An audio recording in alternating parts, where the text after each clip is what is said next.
Good afternoon. Welcome to the Midday Mull for Monday, the 3rd of April. With Robert Murray McShane, we've moved into reading the Psalms, and today we read Psalm 5 and 6. And in Psalm 6, David cries out to the Lord and he says, "Turn, O Lord, and deliver me, save me because of your unfailing love." So he's calling out to God for help. And he continues 2 verses later, "I am worn out with groaning. All night long I flood my bed with weeping and drench my couch with tears. My eyes grow weak with sorrow. They fail because of all my foes." And as we read that, we note he's not saying I grew tired or I used to. He's writing what looks like a present reality. I am worn out. I drench my couch with tears. It's happening now. This is what he's going through.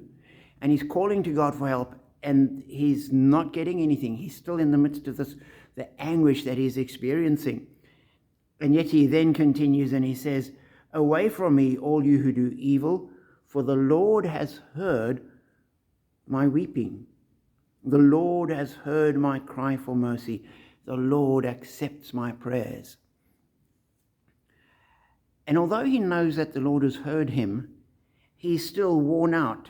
He still floods his bed all night long with his tears. He still has his eyes weak with sorrow and mourning, despite the fact that he's confident God hears him. And for me, that just said, sometimes we like to think that if I pray to God, God hears me, my problems end, and it's all over. And then I can look and say, oh, God did this wonderful thing to me. I cried to God, and it's all sorted out. That does happen, and I think if we keep a record of it, it happens often, but it doesn't always happen in the time we expect it to.